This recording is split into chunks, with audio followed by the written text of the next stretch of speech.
Salut! La meilleure façon de commencer sa semaine, c'est de la commencer avec la Bible. On y trouve la parole de Dieu, parole de vie éternelle. Le récit de la création dans Genèse chapitre 1 est certainement l'un des plus beaux textes de la Bible. Si tu ne l'as pas encore lu, cette semaine, c'est l'occasion de le faire avec Vigile Plus.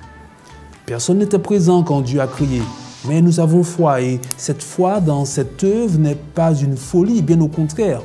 Elle est tout à fait raisonnable et logique. Il suffit de promener les regards autour de soi pour voir la beauté de ce monde parfaitement adapté pour nous.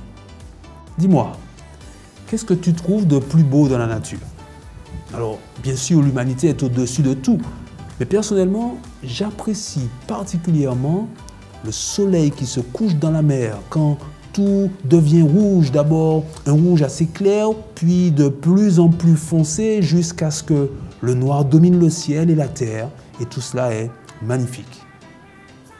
Dans Genèse 1, il y a un refrain qui revient au verset 10, au verset 12, au verset 18, au verset 21, au verset 31.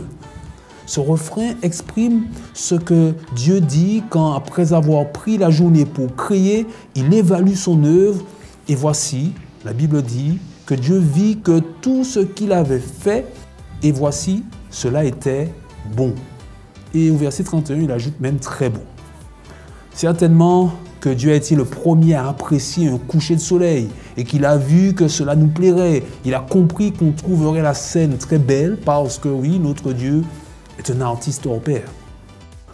Maintenant, la beauté de la création nous pousse non seulement à rendre gloire à Dieu pour cette œuvre, mais aussi à prendre soin de l'œuvre, à prendre soin du vivant, à prendre soin de ceux qui nous entourent.